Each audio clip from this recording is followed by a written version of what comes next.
Барлығына сәлем.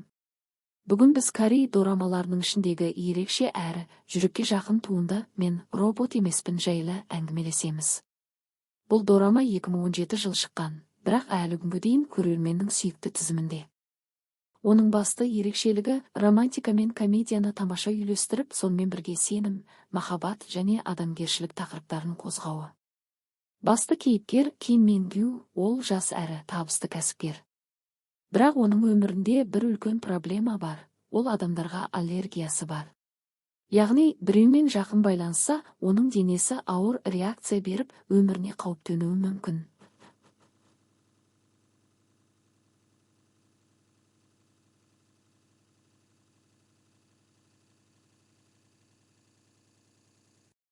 Осы себептен ол адамдардан алшақ жүріп, жалғыз өмір сүреді. Ал екінші кейіпкер Жо Жи А, ол өте мықты мінезді, табанды қыз.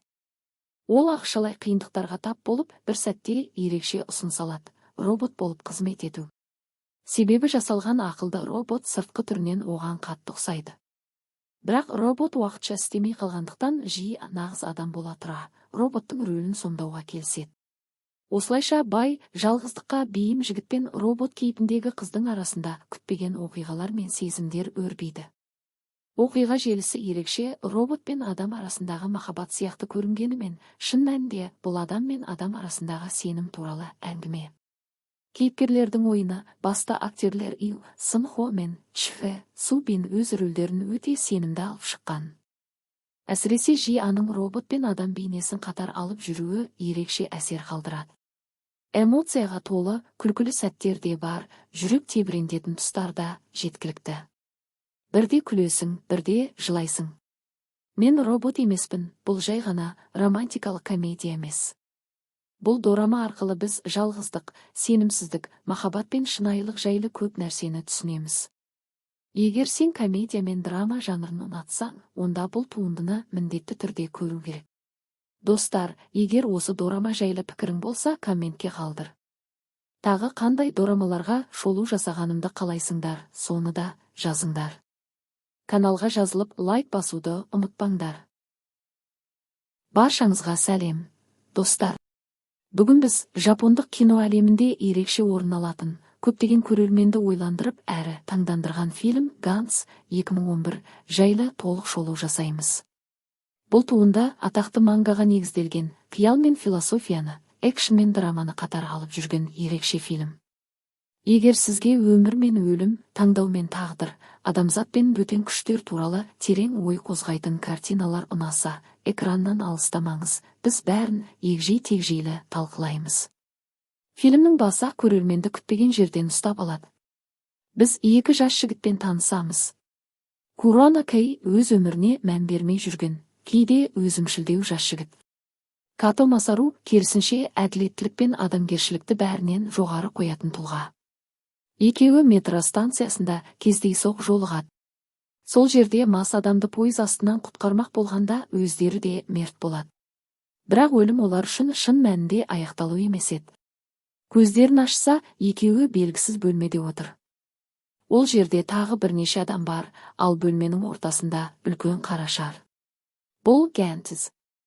Шардың ішінде түсініксіз технология жасырылған, ал ол адамдарға нұсқаулар беріп, ерекше қару-жарақ пен костюмдер сыйлайды.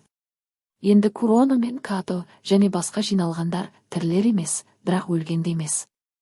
Олар жаңа ойынның қатысушыларына айналады. Міндеті жерге шабуыл жасаған, адамдардың көзінен таса қалады деп саналатын түрлі инопланеталық жаратылыстарды жою. Әр миссия өмір мен өлімнің арасындағы шайқас. Ганс тек фантастикалық боевик емес. Оның ар жағында өте үлкен идеялар жатыр. Біріншіден, адам өмірінің құндылығы. Өмірді бағаламай жүрген адамдар өлім аузынан кейін қайта мүмкіндік алады. Екіншіден, таңдау мен жауапкершілік. Әр кейіпкер миссия кезінде мен өзімді сақтаймын ба, әлде өзгелерді құтқарамын ба деген шешім қабылдауға мәжбүр. Үшіншіден, жүйеге қарсы тұру. Гэнт шары белгісіз күш. Оның айтқанын орындамасаң, жойыласың. Бірақ адамдар әр қашан тағдырға қарсы шығуға тырысады. Бұл фильм бізге мынадай сұрақ қояды. Адамның еркі өз тағдырын өзгерте ала ма, әлде біз бәрібір белгісіз күштердің қолындағы ойыншықпыз ба? Курона Кей фильм барысында ол үлкен трансформациядан өтеді. Басында өзімшіл, бірақ уақыт өте жауапты әрі мықты тұлғаға айналады. Като Масару адамгершілікті бәрінен жоғары қоятын кейіпкер. Ол досында бейтаныс адамдарды да қорғауға дайын. Кишимото Ки нәзік әрі күрделі образ. Ол да бұл әлемде өзіндік орын табуға тырысады. Қалған кейіпкерлер де әртүрлі. Олардың барлығы шынайы өмірдегі түрлі адамдардың бейнесі сияқты. Жалпы алғанда, Ганс 2011 бұл тек қана фантастикалық боевик емес. Бұл адам өмірінің құны, ерік пен тағдырдың арақатынасы, бұлық пен құрбандық жайлы фильм. Егер сізге жапондық мәдениет ұнаса, ойландыратын әрі адреналинге толы туындыларды іздесеңіз, Ганс міндетті түрде көруге тұрарлық. Осылайша біз Ганс фильміне шолу жасадық. Егер сіз бұл фильмді көрген болсаңыз, пікіріңізді қалдырыңыз. Сізге қай кейіпкер ұнады? Фильмнен қандай ой түйдіңіз? Видеоға лайк басып, арнаға жазылуды ұмытпаңыз, біз алда тағы да осындай қызықты шолуларды жалғастырамыз.